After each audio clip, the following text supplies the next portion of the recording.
What is up, guys? Hope everyone had a great holiday weekend. We are here on the Bluebloods previewing the Chick-fil-A Peach Bowl college football semifinal matchup between number one Georgia, number four Ohio State. Kicks off New Year's Eve night, 7 p.m. Central Time in Atlanta, Georgia. We have so much to talk about in this matchup. Just looking at the tail of the tape here, man. Ohio State's offense, one of the best in the country, over 44 points per game, almost 500 yards of total offense per game, and almost 300 through the air, 294 through the air behind Heisman candidate CJ Stroud, one of the best wide receivers in the country, Marvin Harrison Jr. And even defensively, the slight advantage here for Ohio State on passing defense. They had some really big performances. I know one of the big ones was that Northwestern game where neither team was really able to throw the football due to the weather, but the Ohio State secondary has been much improved from last season. There were a few, I would say, mistakes against Michigan where they allowed some explosive plays to keep them alive in that game. But overall, throughout the season, the secondary has been extremely improved, and I think that goes into the defensive coordinator change, going and getting a defensive coordinator whose scheme seems to have fit the talent a lot better than what the Buckeyes were producing last season. Now for Georgia, it's the rushing attack, over 200 yards on the ground, but Stetson Bennett's quietly been averaging over 284 yards passing per game, which is only 10 yards less than what CJ Stroud is putting up for the Buckeyes. The fundamental difference here, man, is Georgia's defense. 12.8 points per game allowed, only 292 allowed per game, allowing less than 80 rushing yards per game. They're stifling. They're fast. They're everything that you would expect a Kirby Smart defense to encompass. They are, in my opinion, the best defense in the country right now, and they have been for 2 seasons. And it's going to be extremely interesting in terms of how they match up with one of the more, I would say, explosive offenses that they've seen this season in Ohio State. Now, the quarterback spotlight, we know what CJ Stroud is. Everyone's going to assume Ohio State wins this. If you're matching up quarterbacks, they're going to give the advantage to Ohio State. CJ Stroud, 3,300 passing yards, 37 passing touchdowns, only 6 interceptions this year. His best work has come in the intermediate game this season, 10 to 19 yards down the field, 15 passing touchdowns of his 37, 4 big time throws, and over almost 1,100 yards passing in that intermediate range. One of his highest graded areas, according to Pro Football Focus as well. That's where he puts the ball in spots where wide receivers can catch it and make plays with their legs in open space. There's a lot of athleticism. There's a lot of athletes on the outside of this Ohio State offense in terms of the wide receiver spot. CJ Stroud just has to get the ball to them and allow them to make plays in open space. This is going to be a very challenging matchup, and this Georgia defense is extremely opportunistic. And if CJ Stroud isn't clicking at his highest level, this game becomes extremely difficult for Ohio State to win. Now, for Stetson Bennett, he's a guy who all season long, I feel like, and really for the past 2 seasons, has not received the credit that he has deserved, in my opinion. I get that he might not have the gaudy stats, he might not have the flashy game, but you have, even though he's surrounded by all this talent, he does just go out there and win. And there has to be some sort of credit given to him for that. He was a Heisman candidate this year, completing over 68% of his passes, 3,400 passing yards, 20 passing touchdowns, and 7 rushing touchdowns this season. So he can also do it with his legs, which is something that Stroud doesn't really bring to the table. It's not that he can't, it's just that, man, he's a pocket guy that can throw the football down the field. When Bennett gets out of the pocket, he can make plays, and he has hurt multiple teams this year with his legs when they don't account for that. Now, it's a different type of game, though. While Stroud can go intermediate to deep, Stetson Bennett's short game from behind the line of scrimmage to about 9 yards down the field, that's where 55% of his total attempts come from. He's completed 85% of those, 10 passing touchdowns, and that is where a majority of the work is made for Stetson Bennett. They want to get the ball over his hands quickly. They want to get it to their best players, and those tight ends and those wide receivers for the Bulldogs consistently make plays for Stetson Bennett throughout the year, and they have all season long. And I don't expect the strategy to be any different for the Bulldogs in this matchup. Now, you can see here, I pulled each of their quarterback charts to kind of let you know where they attack the defenses. You got the deep, intermediate, short game behind the line of scrimmage, and you got outside and between the numbers. You can see here the biggest difference is CJ Stroud's ability to push the ball down the field. Between the numbers, intermediate to deep passes, CJ Stroud has been extremely efficient. When you look at Stetson Bennett, 5 interceptions in terms of the deep range, 4 interceptions between the numbers. He has struggled to push the football down the field, and that's why you see a lot of his production coming under the 10-yard mark. And so that's going to be the key difference is, can Stetson Bennett, we saw J.J. McCarthy do it, we saw Michigan do it, they pushed the ball down the field to create some explosive plays, which eventually later in the game opened up their run game. Can Stetson Bennett push the football down the field? And can CJ Stroud continue that production against probably the best secondary that he's seen this season against the Georgia Bulldogs? Now, the keys to the game for me, for Georgia, establish the rushing attack. As great as Stetson Bennett can be, and I do trust him to win the game, unlike some people I feel like who take all the credit away from him. The key for Georgia is to run the football. Their playmakers are at the running back room, and the offensive line has been one of the best run blocking offensive lines in the country. Run the football and take advantage of Ohio State's defense's, I would say, weak point. Now, Ohio State's defense is great, but their pass defense is better than the run defense. And you saw that at times in that Michigan game.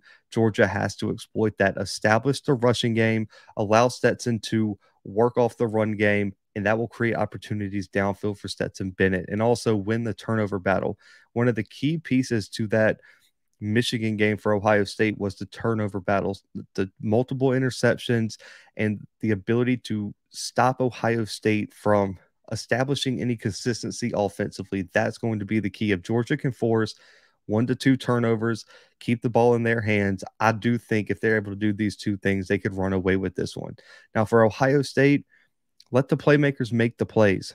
Marvin Harrison Jr., who else? Mayan Williams, CJ Stroud. Let your big time players go make the plays. The biggest thing that you've seen over these past few years against Georgia in the games that Georgia has won convincingly is that the other team does not allow their playmakers to get in a rhythm. When you look at the Tennessee game, all the players that you would identify as key players did not have great games. In the national championship, there were multiple Alabama players last year that didn't have their best game. Ohio State has to let the Marvin Harrison Jr.'s, the Mayan Williams, all these playmakers that you've counted on all season long, they got to go out and have big games, put the ball in their hands, and let them show the rest of the country why they are the leaders and the playmakers for this team. And then put the game on Stetson Bennett. Even if for me, I've talked to multiple coaches on the channel at multiple levels. They always say, if we're going to lose a game, I don't want another team to beat us doing what they do well. Stop the rushing attack and say, we need to make this a CJ Stroud versus Stetson Bennett game. That's your best chance to win. Put the game on him, take away the run. Can Stetson Bennett throw it 40, 50 times in a game and go win this and go win this? It's going to be a tough task for Ohio State to do that. But a key to the game is put the game more on Stetson Bennett's shoulders and do not let Georgia just run the football down your throat. You have to put some sort of pressure on Stetson Bennett to make plays down the field, because that's the weaknesses in his game, is his ability to push the football down the field. And that's going to be the keys to the game for both of these teams. Now, for players to watch, I usually pick an offensive and a defensive, but these two guys are going to be so important this weekend. Jalen Carter, defensive lineman, arguably one of the best defensive players in the country, was an All-American selection pretty much almost unanimously, even missing part of the season due to injury. 29 total tackles, 7 for loss, 3 sacks, an outrageous number. 25 quarterback hurries, which is unheard of, and 2 pass breakups. He's top 5 in the entire country in defensive grades, 92.7, and top 10 in rush grade this year, according to PFF this season.